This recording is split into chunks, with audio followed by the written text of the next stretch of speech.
welcome to Ballin with Bill here, and I have a special guest today, and I want to thank Sideline Power here for sponsoring Ballin with Bill.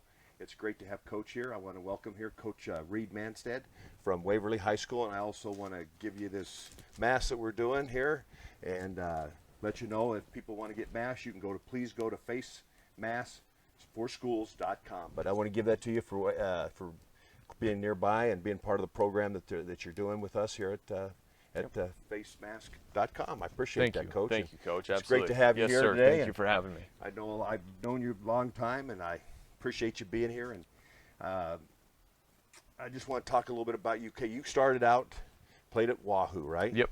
So Wahoo High grad. A little about your high school career, and then going to, because you actually played against me when I coached at Dana before we closed. And our kids went over there with you. So kind of just talk a little bit about that and how you ended up getting in coaching and all that. Right. So grew up, born and raised Wahoo, Nebraska. Was an 07 graduate there. Went to Wahoo High. Wahoo has two different schools, a private school as well as a public school. So went to the public school. Chad Fox was my head coach, and absolutely fantastic guy, great coach, fantastic guy. I believe he got there, maybe 2003 or so, 2004, so right before I started high school. Mm-hmm. And I was actually his student manager his first couple years. So between being a student manager and then getting into it, I was a part of it from a young age and got to be around football a lot. Always loved it. And after our high school career there, got an opportunity to go on to Midland University. I guess at the time was Midland Lutheran College. Yeah, it was Midland MLC back then. Midland Lutheran College. And so my senior year, it actually switched over to Midland University. Yeah. So I was the first class of Midland University. Gotcha. And I got to play under Casey Teeley.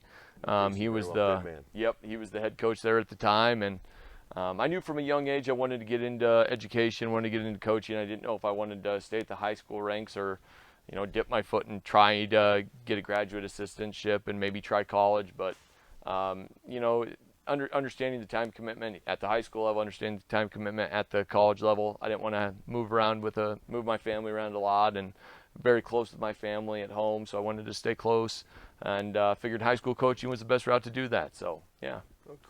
So, Dad, your background is education. Did you get your education? It is. Yep. So I'm a certified shop teacher. Yep. So really? Industrial tech. Yep. Good for you, man. That's cool.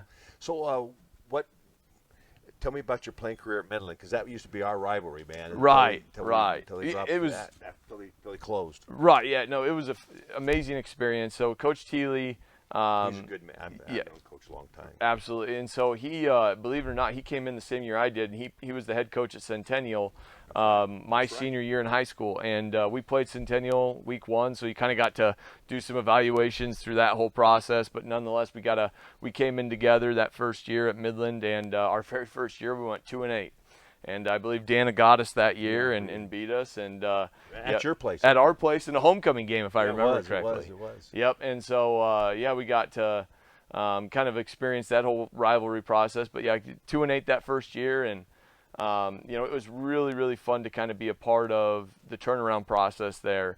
Because my first year we went 2-8. And as a senior at one time we were 8-2. Yeah, it was that Morningside game that kind of, if I remember right. Yep.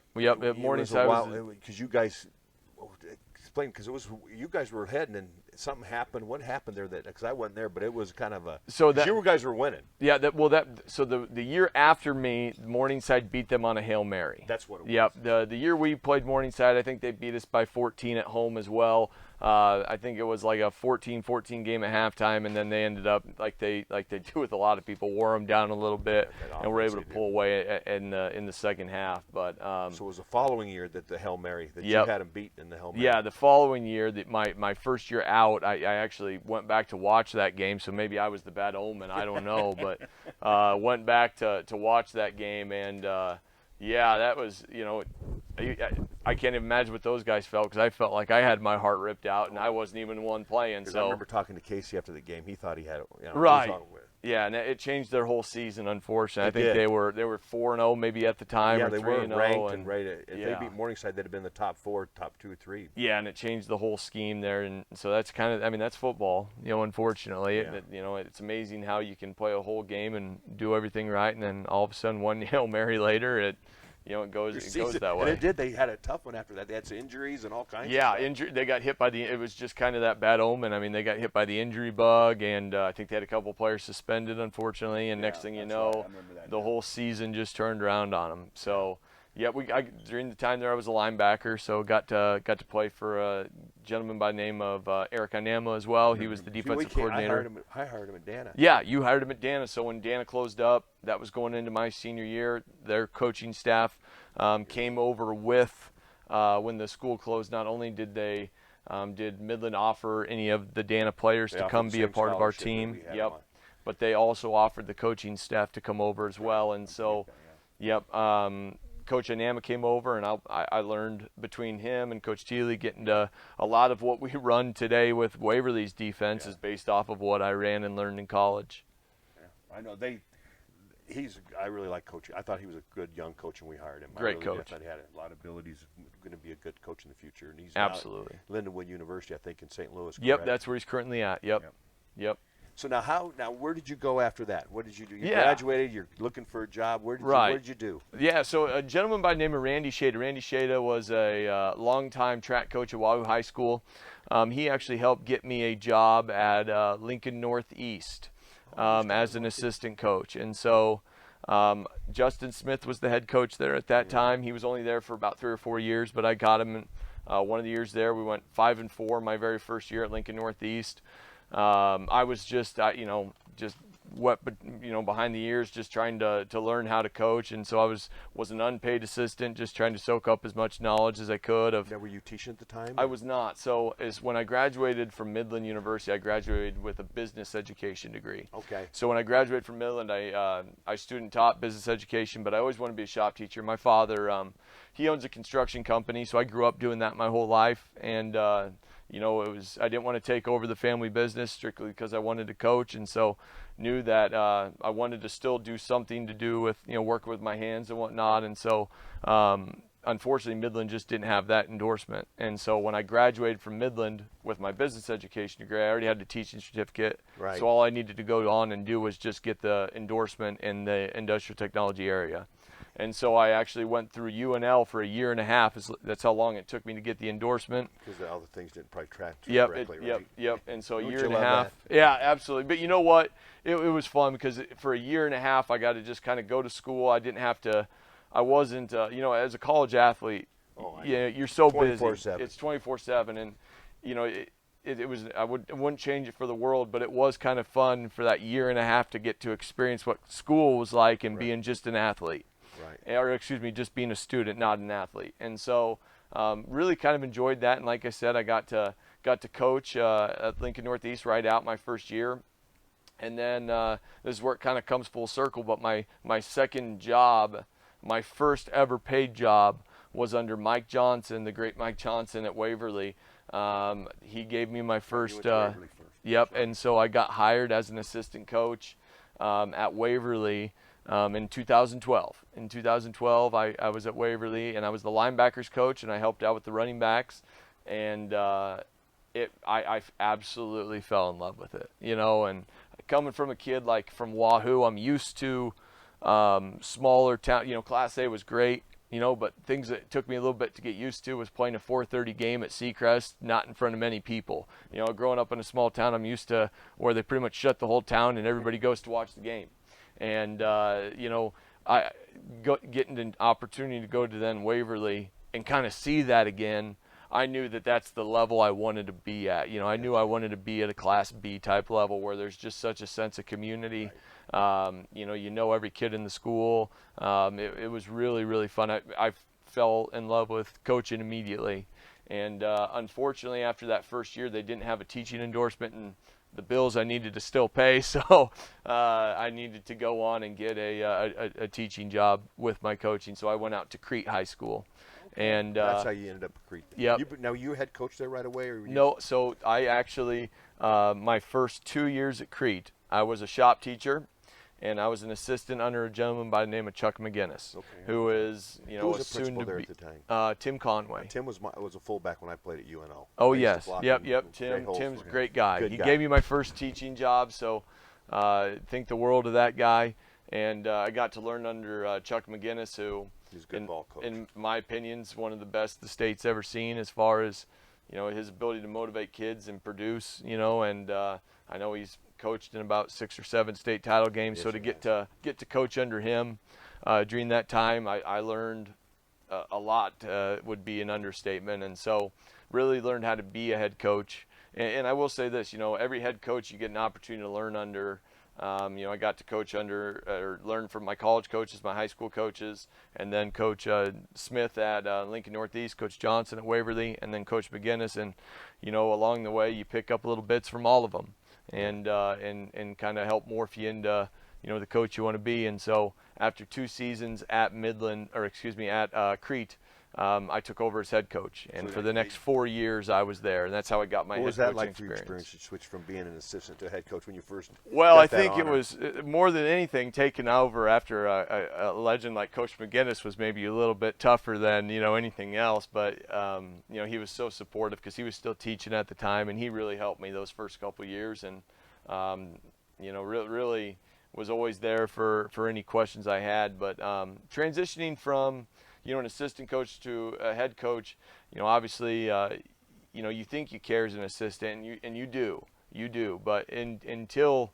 it's your job as the head coach, you don't. Were your names on the door? When your name's on the door, all of a sudden the decisions you thought were so easy as an assistant are not anymore. Because you're the one who's going to have to deal with the repercussions of any decision you make, good or bad, and that was definitely something to get used to. How your relationship with kids. When you're a assistant coach, you can have a little bit more fun with them. And I like to think I'm a player's coach. I like to think I have fun with our kids. But as an assistant, you can really do it. You can really kind of have fun with them, screw around with them. But then, the head coach is always there to really get after them if need be. Well, when you're the head coach, you gotta wear a little different hat. You can't quite, you're more the authoritarian. You got to make sure that, that relationship's built there as well. Right, Yeah. because you're the final decision maker. Yeah, on all the absolutely. decisions, what they do, and everything like that. So, okay, so you build up your coaching philosophy at Crete. Yep. Okay, and the history of Crete football's amazing. What made you decide to go to Waverly and take that opportunity? What? Because Crete's had football-wise has a lot more history than Waverly. Absolutely. Waverly's been trying to build their history right, the last few right. years. I think. So, what endowed the change? Well, to get back to the original point I made of one of the reasons I didn't want to get into college coaching was I wanted to stay around my family. I wanted to be able to go home and see my folks. My wife is from Wahoo as well, so we want to be by her folks. And so, so 2 things. Number one, we wanted to get back closer to home. I absolutely loved the kids at Crete, and it's a good small town situation there too. Absolutely fantastic, and phenomenal facilities, brand new school, just right. Great stuff. My assistant coaches there were friends. You know what I mean? They weren't just coaches; they were friends as well. They were guys who, to this day, I text with daily. So really good friends there. So it was an absolutely great situation. It just, the thing that took me away was we wanted to get back closer to home.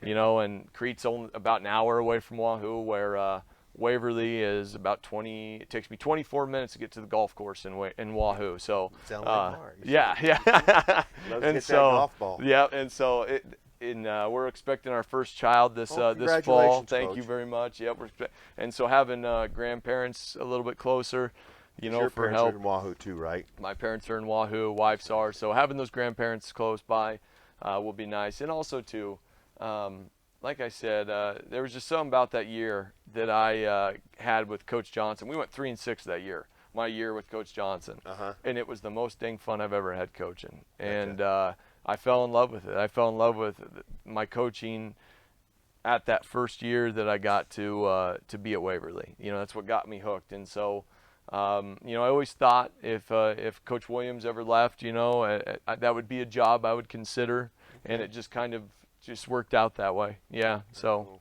yep. Okay, now you take over the Waverly job. Yeah.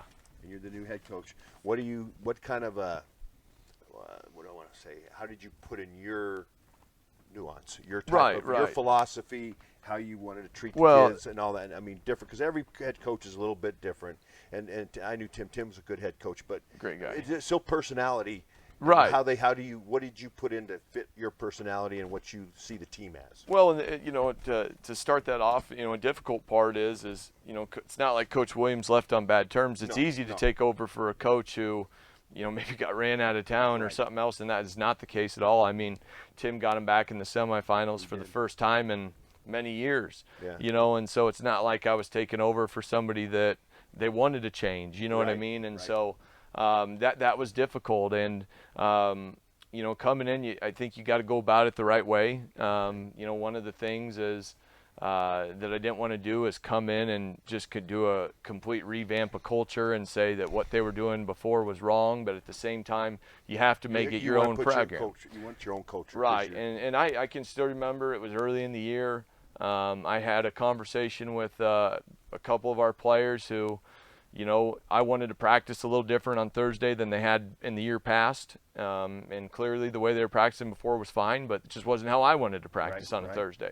And and so I can still remember, having to sit down a couple of my leaders and saying, hey, I want Thursdays to be, they're short, but I want them to be an intense practice. I'm the one who's got to go. I want to be able to sleep tonight knowing that I think we got the hay in the barn. And so, it's my dad's favorite line. Right, hay in the barn, baby. And so, I told him this is how I want it, and that was, a Coach McGinnis thing. We practiced hard on Thursday. He went full pads, and if they weren't going hard enough, we were going to go live. Yeah. And so that's that old school mentality a little bit. And so, I took a little bit of that over with me to Waverly, and that's not what they'd done in the past. But like I said, what they were doing in the past obviously worked. It just wasn't my thing. And I can still remember just having like Tim, he put it around his philosophy too. I mean, that's what you got to do as a head coach. I can just remember talking to the kids, though, explaining, guys, you got to understand that, you got to meet me halfway. That I'm not trying to change everything, but at the same time,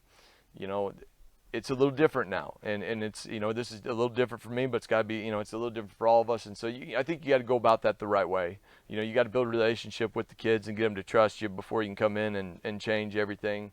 And lucky for me, Tim had done such a good job there that, I didn't need to come in and change a lot. And, the offensive coordinator currently, his name's Brian Benson. He actually was at Waverly while I was in 2012, so I was friends with Brian before that, and I know how good of a coach he is. And they had the #1 rushing offense in Class B the year I got hired.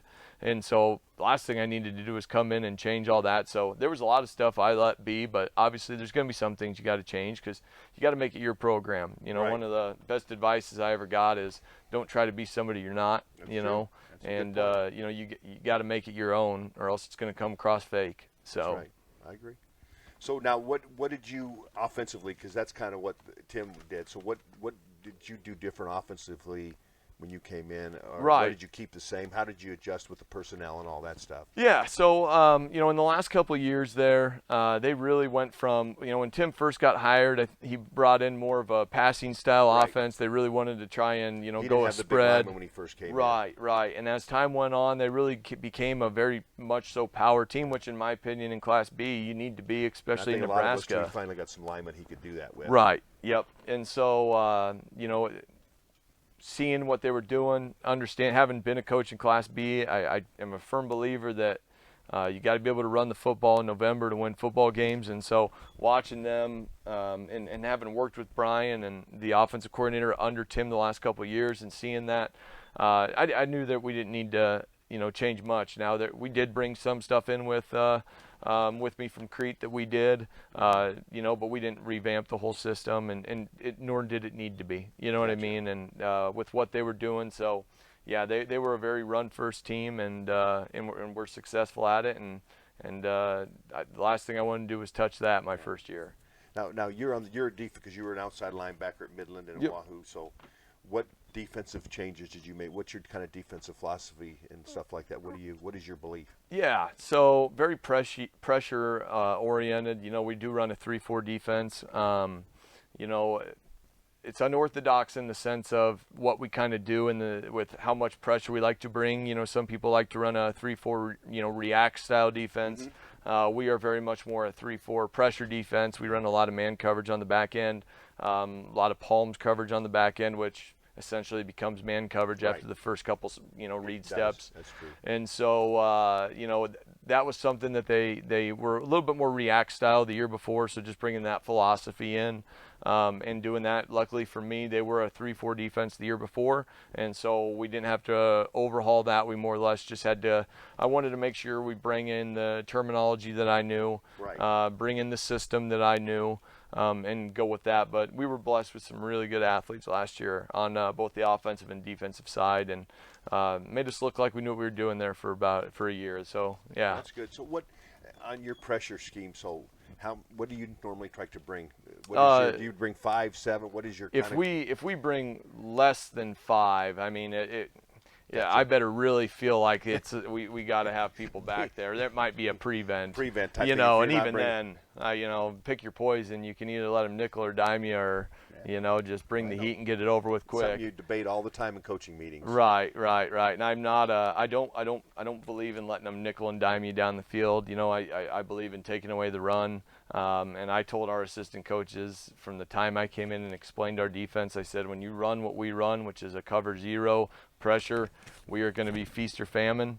But I said, hey, if it's famine, because when they break through, it's like I said, here's the good news, guys. It'll get us the ball back quick one way or another. Right. So either they're going to score or they're going to be off the field. Yeah, they're either going to be off the field or they're going to get a turnover. Yeah, so yep, absolutely. So that was, we will bring 7. Mostly a 6 or 5-man pressures are most common. Gotcha. Now, okay, the thing I always like to ask coaches is, because in college, most of my life I spent in college. My brother spent in high school and worked up to college as an AD. But and I always looked at college, you can go out and recruit. NFL, you can go out and draft. Yep.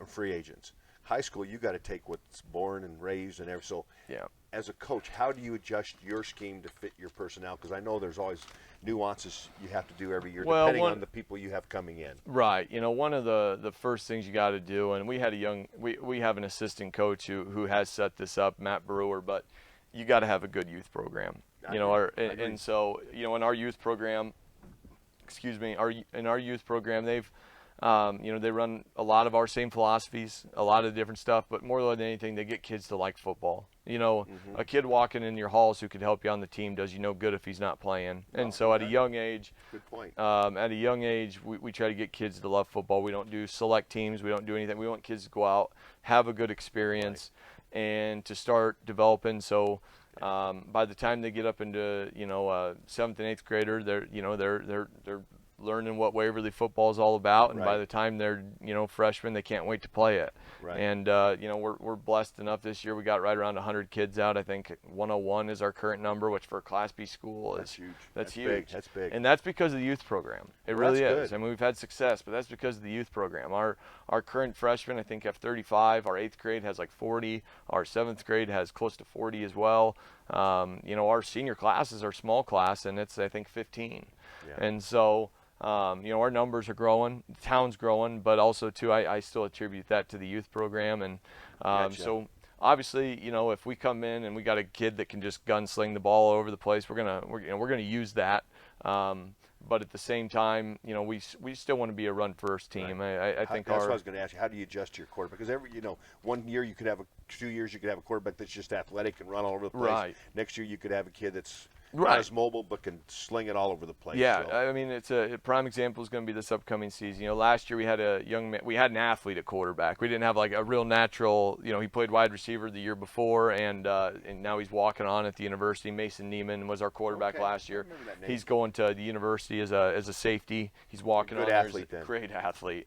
And, he rushed for 1,400 yards or 1,300 yards last year. That's a threat to have. That you don't always get every year. Right. And where this year, we're not going to ask our quarterback to do that. We're going to ask our quarterback to manage the game, make a couple more throws, and, really be a game manager for us, but carry the football still. And so, just little things like that, understanding what some of your player strengths are, understanding what some of the player strengths around them are, and, playing to your hand in that. So.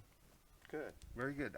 So I kind of like to ask coaches right now, because this has been a strange year for all of Oh, us. yeah. I mean, anybody that has anything to do with athletics, it's been a strange year. How have you adjusted your workouts and your training, and what part are you in right now preparing for the upcoming season? Yep. So we're in the midst of our 2-week team camp right now. We got 2 more days, which I'm sure the boys are ready to be done with. You know, it kind of gets to be a grind, and regardless if you've had time off or not before, it's a grind. And so we're currently in that stage of a process. Tomorrow's our last day in the weight room as well before we give them a little bit of time off to go ahead and kind of get their bodies back underneath them before the 10th of August when we, you know, hopefully get going and stuff. And it's definitely been different, Coach. You know, the weight room, between having to limit the number of kids that can be in groupings, having to take temperatures at the start, coaches wearing masks, got rubber gloves on. I've never sanitized and washed my hands more times in my life than I have in the last month or two. And so, I haven't since March either. You know, it's crazy in that sense. And so there's been a lot more stuff in place. But I just want to say our kids have done, you know, that was my biggest thing is, you know, how are they going to do with it? Are they going to, you know, not want to wear the masks and all that? And God knows they don't, but at the same, don't want to wear them, but they do, you know, and I appreciate that for them. And I think some of it comes down to they know what's at stake. They know that, you know, we got one shot at this to get this right. And, you know, so they're going to do what they need to do to make sure it happens. And, you know, the kids have done a good job of adjusting to the new norm, which is you got to get your temperatures taken. You got to, you know, constantly be spraying down the weight equipment when we're done. And so, I mean, we're sanitize all the time. After somebody uses something, there's spray bottles there waiting for them to spray stuff down and wipe stuff down.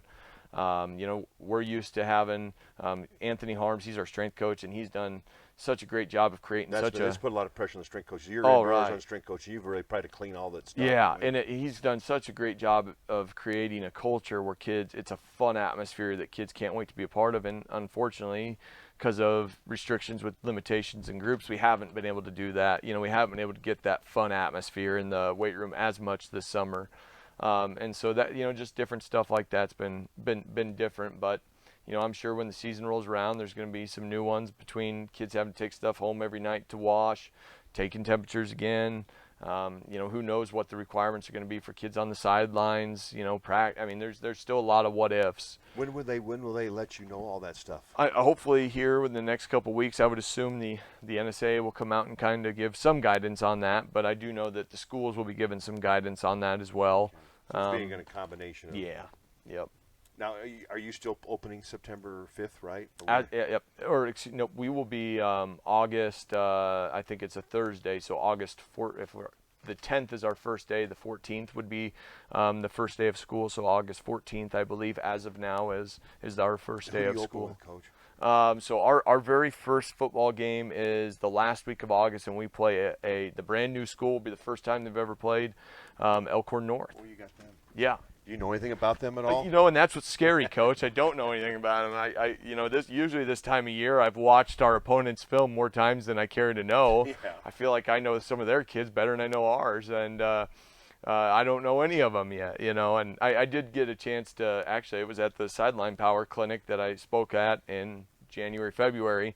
Yeah. I got to meet their head coach and talk to him and stuff, and so. Yeah, he was there. That's right. Yep, he was there, and you know he did say he goes, you know, if we can send you anything, we will. I just don't know, you know. So to their defense, that's a tough spot too, because you know this summer would have been real crucial. Most of those kids are going to be juniors, aren't they? And sophomores and juniors, freshmen. sophomores, and freshmen. They won't have any seniors, and so unfortunately, with losing summer too, I'm sure that was hard on them too. Yeah, I guess it's hard on any program. Oh yeah, let alone not right brand new. Yeah, so that's tough.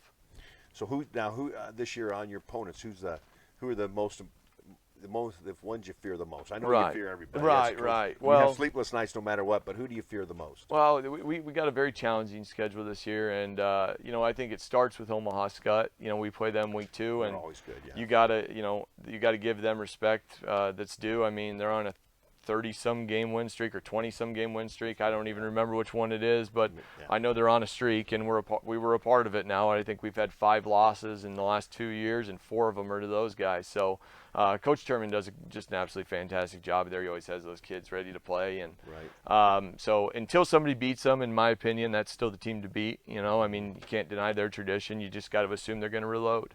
And so, they'll start out at the top of teams that, we expect to be very good. We play Elkhorn High this year. I think they're going to have a very good, a lot of those seniors, they're dropping down from A. And Yeah, they're brought back to B because Elkhorn North. Yep. Not to mention they got Coach Wortman, who Hall of Fame coach. I mean, just a fan. Yeah, he was the graduate assistant when I was at UNO. Oh, really? Yeah, he coached my brother. Right. That's how long he's been, and then he went right from there to Elkhorn, and right. been there ever since. And I've never heard one person say a bad word about that gentleman. He's good, and I mean, he's an amazing coach and even better person. Yeah. And so, but we play them week 3, and they're going to have 30-some seniors out because none of those kids transferred over to North, so they're going to be there. So they're going to be really good. And then Grand Island Northwest is going to be really good. Coach Deserve's always got those boys ready to play at Plattsmouth. Yeah. Beatrice. They play hard. They do. Oh God, you're always sore the next day. And then we play an up-and-coming Beatrice team, and then we end the year with potentially our best opponent. I mean, like I said, I still think Scott's the team you give the nod to, but I do think somebody beats them. Until somebody beats them. But I do think Norris is going to be good too this year. A darn good football team this year. They're going to have athletes all over the place. That's what I've heard too. Yeah. Yeah. Yep. I think they're going to be, and we end the season with them week 9 at home. So, and that's a good rivalry. So, that's always going to be a good game no matter what. That is your rivalry. Yep. Really. That's a big rivalry. So. Whether they're good or if they're good and we're bad, or we're good and they're bad, it's always going to be a good game.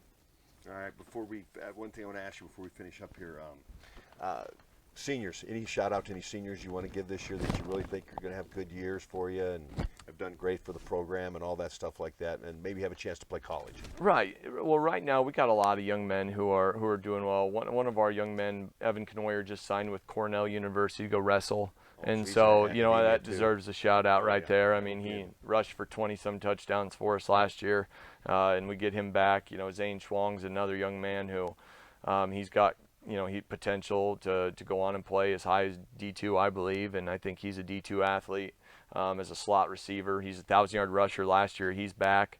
We got a young man returning named Hunter Hankey, who is every bit of a D2 NAI player as well, that I think could really go on and do some great stuff. He's still growing. He grows more. Who knows? Sky's the limit. We got another kid named Tiston Hoos, who I believe he has the ability to go at a very high level if he wanted a long snap. I just don't know if he wants to play college football or not, but he's just a phenomenal long snapper, great athlete. He was our starting tight end, outside linebacker last year, and he's back. And so we got great athletes. A lot of our, the entire senior class has done such a great job, and this is going to be a really talented senior group for us that when I look at we got 14 or 15 seniors this year, almost all of them are going to play for us in some capacity. And so that's good. The that's shout good out leadership. The shout out that I have would be to those guys, just with how hard they've worked, and that the groups before them have kind of set the bar high as far as expectations. We've been in 2 semifinals back-to-back years, and I know this group, they want to get there as well, and so I'd give that the whole group. And then we got some underclassmen, like Trevor Brown's a young man who is on a lot of D1 recruiting boards as a defensive lineman, offensive lineman, and so. Yep, we're very blessed in that sense, and those guys have done well. But that whole senior group deserves a shout out. There's no question. It's been fun to watch them grow. No, you've done a good job. I mean, I was really impressed with your last year. And well, thank you, I know Coach. what you did at Crete, and you did a great job there at Crete, building that program up and keeping it going after a career McGinnis had. Right. Awesome job. Now, I was a pro wrestler, right? Yeah, I do. So I used to come out in the crowd, and I used to go, hush, hush, hush. And what that means, I wanted food and money, not necessarily in that order. I'm going to put my hat on backward. We're going to walk towards the camera. We're going to give it a hush, hush, hush. You ready? Hey, let's do it. 1, 2, 3. Hush, hush, hush, hush, hush. Thank you very much. We'll see you next week.